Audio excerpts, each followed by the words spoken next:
안녕하세요, 세정입니다. 이번 시간에는 제가 환생, 카르마, 그리고 죽음 이후의 삶이라는 책을 읽고 설명하겠습니다. 맨리피홀 지음, 윤민, 남기종, 옮김, 마름돌 출판사에서 출판되었고요. 마름돌 출판사는 영성 분야 책을 출판하는 1인 출판사이고요.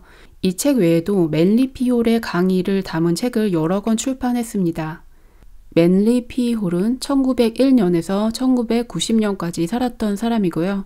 캐나다에서 태어나 18세에 미국으로 이주하였고 신비주의 철학과 우주 보편적 법칙의 공부에 매진하였다. 27살에 모든 시대의 비밀 가르침이라는 놀라운 책을 출판하였고 1934년에는 고대의 철학, 종교, 과학을 집중적으로 연구하는 철학연구소를 세웠습니다. 89세의 나이에 사망하기까지 전 세계를 돌며 고대로부터 내려온 인류 보편적 진리를 전파하는 데 몸을 아끼지 않았다. 8천여 회의 강연을 했고 150여 권의 책을 집필했다. 그는 모든 이의 가슴 속에 신이 주신 보석이 들어있다고 믿었으며 인간뿐 아니라 정치, 경제, 사회 등 인간 사회의 모든 영역이 왜곡된 껍질을 벗고 본질을 회복할 때 진정한 진화가 이루어질 수 있다고 역설했다. 이 책은 3개의 장으로 이루어져 있는데요. 1장은 전생과 삶의 문제, 마무리하지 못한 일의 무게. 2장, 인간은 전생의 업보를 안고 태어났나? 3장, 인간은 태어나기 전에 다음 생을 선택하나? 이런 내용이 있습니다. 우리가 보통 전생과 카르마에 대한 책이라고 하면 신비로운 내용이 있을 거라고 생각하는데요. 맨리피홀의 책은 그런 내용이 아니고 평이한 언어로 우리의 삶을 돌아볼 수 있는 내용을 담고 있습니다. 유튜브 영상만 보더라도 전생에 대한 내용은 과연 전생이 존재하는가 하는 내용에 집중하고 있는데요. 이런 신비주의 분야에 알만한 사람들은 전생이 있다는 것은 너무 당연하기 때문에 인간은 윤회한다는 것을 전제로 하고 그 전제 아래에서 우리가 지금의 삶을 어떻게 살아가야 할 것인가에 대한 이야기를 하는 것입니다. 그래서 이 책이 신비적인 내용은 거의 없고요. 그보다는 도덕책이나 윤리책 같은 느낌을 주는데요. 진리는 단순하다고 하듯이 우리가 어디서 많이 들어본 얘기이고 당연한 얘기 같지만 그만큼 간과하기 쉬운 중요한 내용이기 때문에 이 책을 보면서 짚어본다면 도움이 될 수 있을 거라고 생각합니다. 우리는 여러 생을 두루 체험하면서 개성이라는 독특한 옷을 걸치고 현재 순간에 이른 존재들입니다. 나의 모든 생각과 신념, 소망과 두려움과 행동이 오늘의 나를 만들었습니다. 내 생각과 행동이 나를 규정합니다. 나의 인간관계는 외적 환경에 반응하는 나만의 독특한 방식에 의해 정해집니다. 따라서 나의 개성에 카르마가 담겨 있다고 말할 수 있습니다. 나의 개성, 나의 성향에 의해서 세상 모든 것과 나 사이의 관계가 정해지고 나 자신과의 관계도 성립되기 때문입니다. 여기서 말하는 개성이라는 것은 우리 영혼의 개성을 뜻하고요. 인간의 영혼이 신의 일부라고 하지만 윤회를 통해 여러 삶을 살아오면서 자기만의 개성을 쌓게 되었다는 것입니다. 인간의 개성에 의해서 세상과 자기 자신의 관계가 정해진다고 했는데요.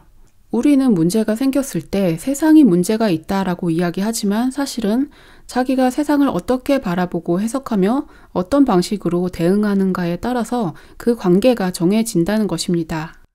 똑같은 현실이라도 어떤 사람은 굉장히 괴로워하고 어떤 사람은 평온하고 그렇게 살 수 있는 것이 각 사람의 개성이 다르기 때문이겠죠. 인생학교에서 저학년에 머물러 있는 영혼들은 자기를 다스리는 능력이 상대적으로 부족하며 진정한 가치보다 사적 욕망을 우선시하는 경향이 있습니다. 욕망, 감정, 본능에 반사적으로 흔들리며 반응하는 사람은 불행한 상황에 빠져 헤어나오지 못하고 허우적될 가능성도 그만큼 더 높습니다. 인생학교에서는 새 학년으로 승급할 때 자기를 다스리는 능력이 한 단계씩 상승한다고 볼 수 있습니다. 영성 분야에서는 인생을 학교에 비유하죠. 지구 학교이다. 우리가 살아가는 인생 학교이다 라고 하는데요. 자기를 다스리는 능력이 부족한 영혼들을 저학년 영혼이라고 했고요. 자기를 다스리는 능력이 상승할 때 새 학년으로 승급한다라고 비유했습니다.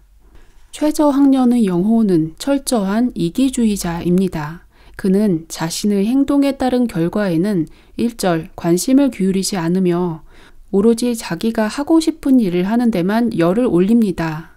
이렇게 자기중심적으로 행동하기 때문에 나중에 치러야 할 대가가 산더미처럼 쌓이고 결국엔 짊어져야 할 짐이 너무 많아 삶이 고단해집니다. 모든 인간이 등에 하나씩 짊어지고 있는 짐 보따리가 동양에서 말하는 카르마라고 할 수 있습니다. 우리가 성장하는 과정에서 마무리하지 못한 일들이 가방에 들어가면서 짐이 무거워지는 것입니다.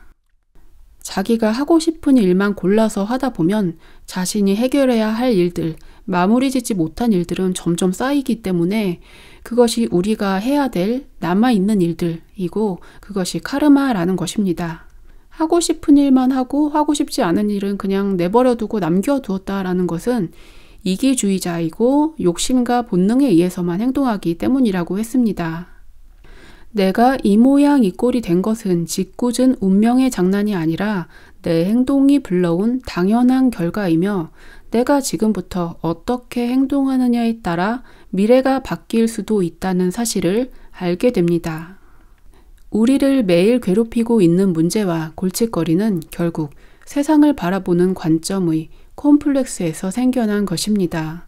이 콤플렉스는 눈앞의 이익에만 급급한 근시안적인 사고, 참된 가치를 판단하는 분별력의 상실과 무관심, 자기 규율의 부족, 내 욕심만 채우고 뭐든지 충동적으로 저지르려는 동물적 본능, 그리고 삶이 제공하는 경험을 통해 배우는 것 하나도 없이 매번 새로운 자극을 쫓아 헤매는 가벼운 성향에서 태어난 것입니다.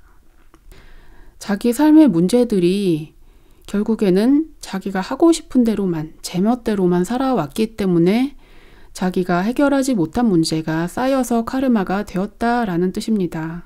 이런 내용은 우리가 기억하고 있는 현재의 하나의 생애에서도 적용이 가능하지만 멜리피 홀이 이야기하는 것은 우리의 모든 생애를 통틀어서, 윤회를 통틀어서 우리가 이렇게 살아왔기 때문에 카르마가 있다는 것을 이야기한 것입니다.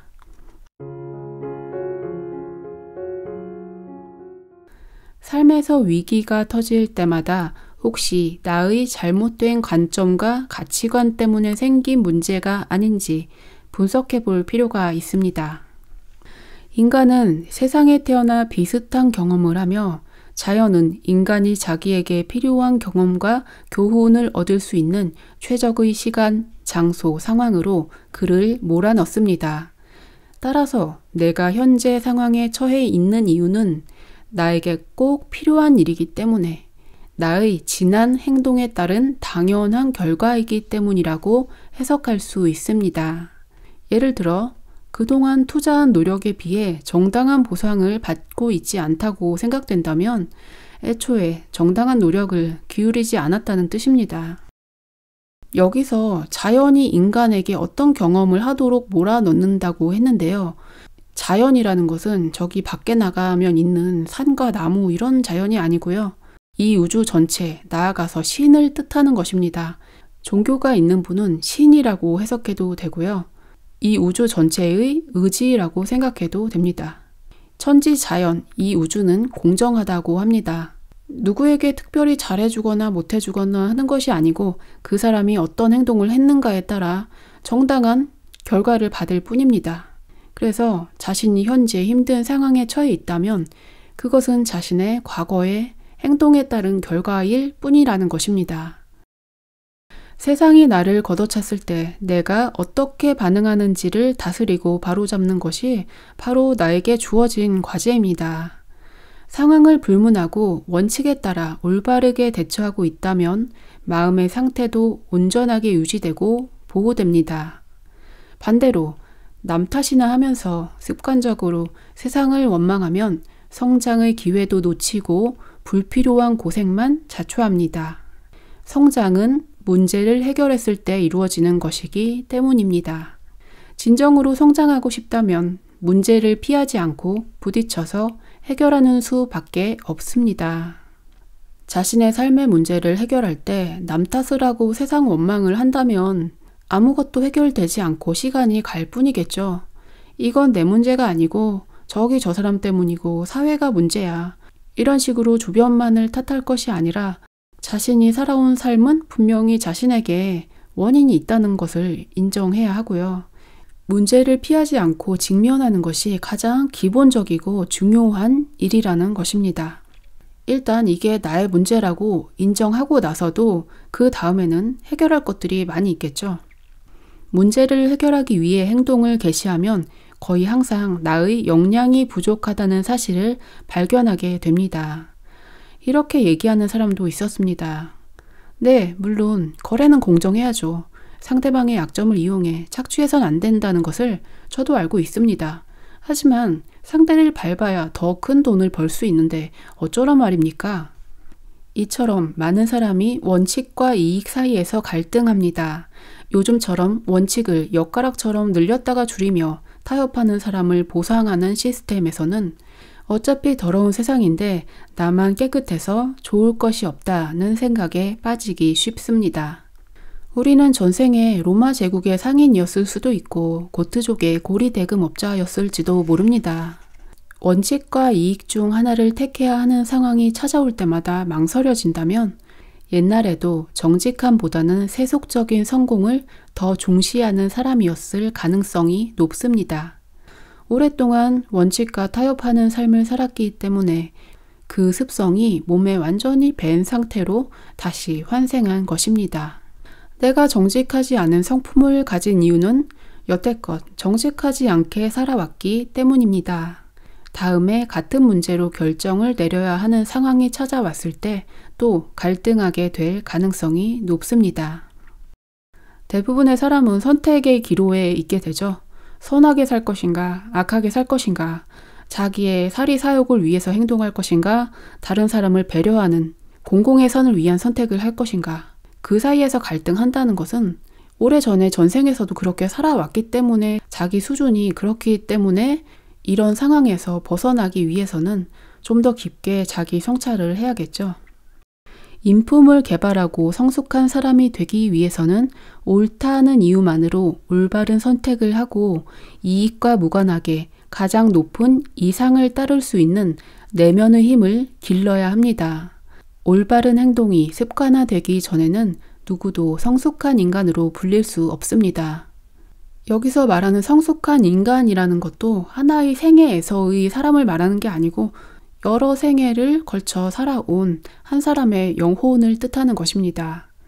영적으로 성숙한 인간이 되기 위해서는 이기적으로 살기보다는 이것이 단지 옳다라는 이유만으로 자기 내면의 양심에서 나오는 대로 이상을 따라서 살아가는 힘을 길러야 한다라고 했습니다. 우리 대부분은 그렇게 쉽게 이상만을 따르기 힘들고 누구나 이기심을 가지고 살아가죠. 그래서 사람들이 같은 내용으로 반복적으로 힘들어하고 있다라는 이야기를 합니다. 많은 사람이 매번 같은 문제로 고통스러워하고 있습니다. 결혼에 한 번 실패한 사람은 재혼에도 실패할 가능성이 높습니다. 사업 거래에서 한 번 실수한 사업가는 같은 실수를 답습하는 경향이 있습니다. 질 나쁜 친구들과 어울리는 사람은 나중에도 좋은 친구를 고르지 못합니다. 하늘의 저주를 받아서 또는 재수가 없어서 나에게만 애군이 닥친다고 투덜대는 사람도 있습니다. 그런데 우리가 같은 실수를 되풀이하는 진짜 이유는 그때나 지금이나 정신적으로 나아진 게 하나도 없기 때문입니다. 예전과 똑같은 사고방식으로 새로 생긴 문제에 대응하기 때문에 또 실수하는 겁니다. 인간은 누구나 좋아하는 것도 싫어하는 것도 있습니다. 모든 수단과 방법을 동원해서 좋은 것은 취하고 싫어하는 것은 피하려 합니다. 예전에 범한 실수의 원인이 사라지지 않은 상태, 즉 성장하지 못한 상태에서 딱 그 수준에 맞게 행동하며 또 같은 실수를 하는 것입니다. 재수가 없다거나 운명이 어떻다거나 그런 게 아니고 결국에 모든 일은 자기 자신이 지어놓은 일이다. 카르마도 그런 것이고요. 어떤 문제 때문에 같은 잘못을 반복하는지 그 실수의 원인을 해결하지 않았기 때문에 계속 비슷한 일이 발생하고 있다는 것입니다. 삶에서 문제가 터지고 일이 뜻대로 잘 풀리지 않는 이유를 합리화하려는 습관 역시 정신적 성장 수준과 관련이 있습니다. 남이 하는 변명은 속셈이 훤히 보입니다.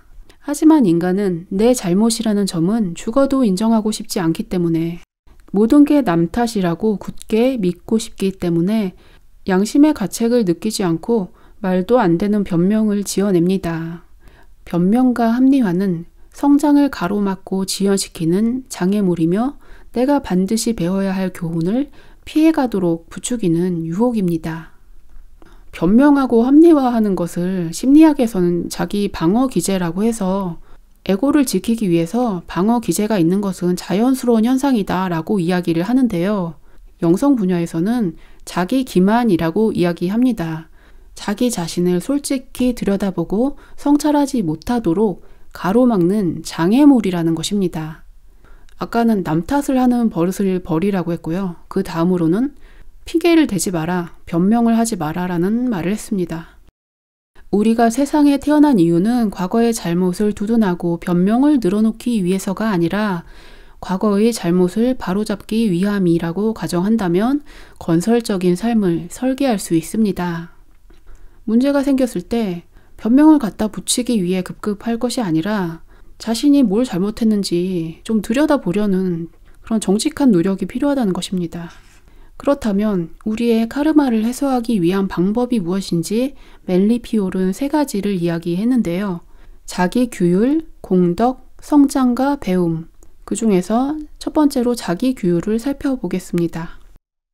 동양사상에 따르면 나를 괴롭히고 있는 일이 무엇이든 해결책은 항상 나를 다스리는 데서 찾을 수 있습니다. 문제 해결을 위해 내가 할 수 있는 최선의 행동은 모든 당사자에게 이익이 돌아갈 수 있는 일이 무엇인지 파악하고 실천으로 옮기는 것입니다. 어떤 종교에 속해 있는지는 중요하지 않으며 내가 선택한 종교의 가르침을 일상에서 실천하는 것이 중요합니다. 구체적인 사상적 배경을 불문하고 올바름에 대한 정의, 관점, 원형이 있어야 합니다. 그리고 그 믿음을 실행으로 옮겨야 가치를 지닐 수 있습니다. 자기 규율에 대해서 동서양의 차이가 있는데요. 서양에서는 자기를 보호하거나 경제적 이득을 얻기 위한 규율의 수준이라고 했습니다. 반면에 동양 철학에서 말하는 자기 규율이라는 것은 자신의 사적인 이익을 지킨다라는 개념이 아니라 모든 당사자에게 이익이 돌아갈 수 있는 일이라고 했습니다. 동양 철학에서는 개인이 자신의 정신을 수양하는 것, 수신하는 것을 중요하게 생각했습니다. 유교 사상에서는 공자님이 극기복예라고 했습니다. 극기, 자기 자신을 이겨내서 복예, 예를 회복한다, 공공의 선을 회복한다 라는 뜻이겠죠. 유교에서 극기에 해당하는 것이 불교에서는 무아라는 것입니다. 우리가 가진 생각이나 감정이나 이런 것들이 단지 인연에 의해서 오고 가는 것들이지 나의 실체가 존재하는 것이 아니다. 불교에서는 자기 자신이 있다고 믿는 마음, 아상을 내려놓고 집착을 내려놓고 자기 내면의 불성으로 돌아가야 한다라는 이야기를 합니다. 동양 철학은 개인이 중심이 아니라 이 우주를 중심으로 생각하며 자기를 수양해서 이 우주의 뜻에 맞게 살아가야 한다라는 이야기를 한 것입니다. 시청해 주셔서 감사합니다. 오늘도 평온한 하루 보내세요.